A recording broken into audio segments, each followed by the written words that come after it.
Speaker, my question's to the Minister of Social Development and Employment. How many beneficiaries are living the dream on a benefit? Honourable Paula Bennett. Mr. Speaker, I did not say people were living the dream on a benefit.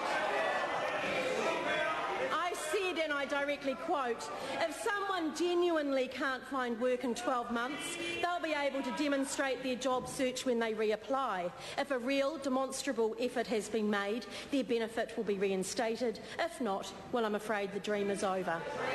The Honourable Annette King. Supplementary question, Mr. Speaker.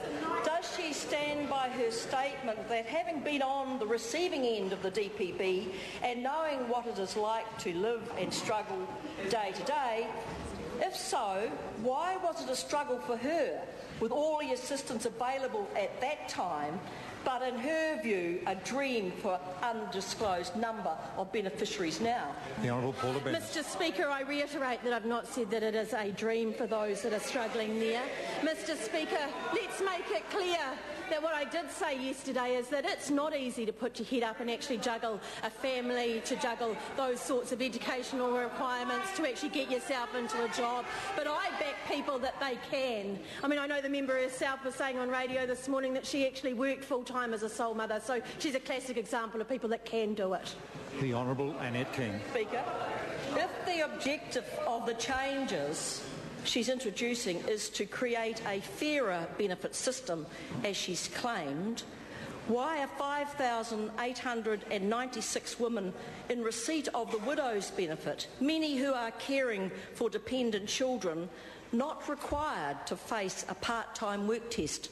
The Honourable Paula Bennett. Mr. Speaker, it's interesting that it's Labor's policy to actually be work testing those on the widow's benefit, but actually it's not actually the... Point of order, the Honourable Annette King. Point of order, Mr. Speaker. I asked a very specific question. I did not talk about Labor's policy. I talked about the Minister's policy.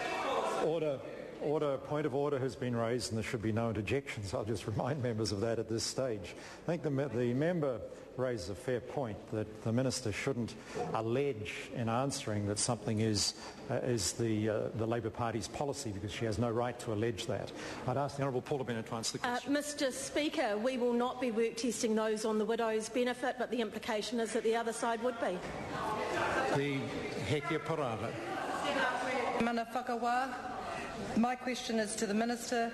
Why is it so important to take action now to reduce welfare dependency? Honourable Paula Bennett. Mr. Speaker, the cost of doing nothing is enormous, both financially and socially.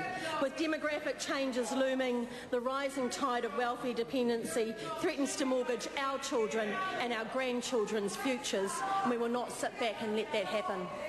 The Honourable Mr. Annette Speaker, King.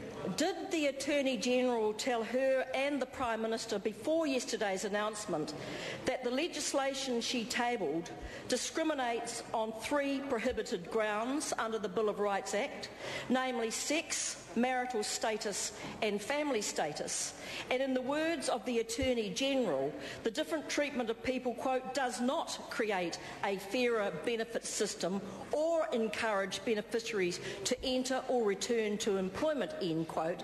If so, why did she ignore his advice? Honourable Paula Bennett. Mr. Speaker, yes, I certainly did have a conversation with the Attorney-General on the forum where he was sitting on it, and certainly we could see that there was, at some level, he felt there was discrimination.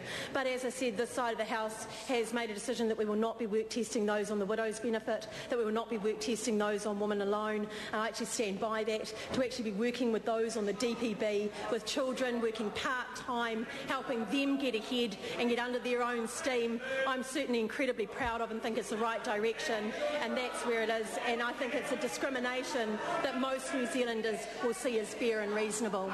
Rahui Katane. Thank you, Mr. Speaker. To the Minister, would she agree that over 3,000 young people involved in Community Max, being meaningfully engaged in a real-life working environment with the support of the community, has indeed been living the dream?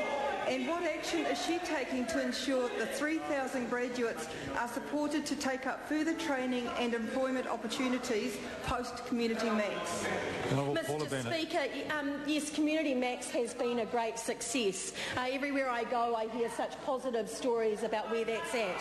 One of the examples I recently heard was with Tamaki Kararo, based here in South Auckland, and the 16 young people that they've taken on, all of them have gone into work. So all of them have gone into a job. Others are going into training. The Work and Income are working very closely with them to make sure there is a transition once they come out of community max. The Honourable Annette. Mr. Speaker, why did she and the Prime Minister cover up the scathing report from the Attorney-General, which they must have had yesterday when they released their announcements, but did not give to the House until 2 o'clock today?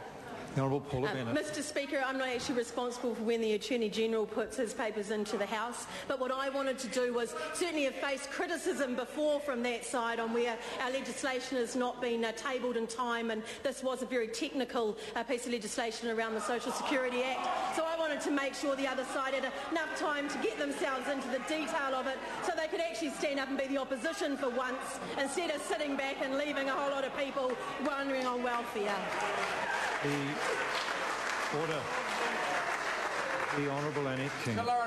In light of that answer, Mr. Speaker, did the Attorney-General raise concerns as long ago as the Policy Cabinet Committee or Cabinet itself about the concerns he had? And if so, why did she and the Prime Minister fail to act on his advice or disclose it to the public until today?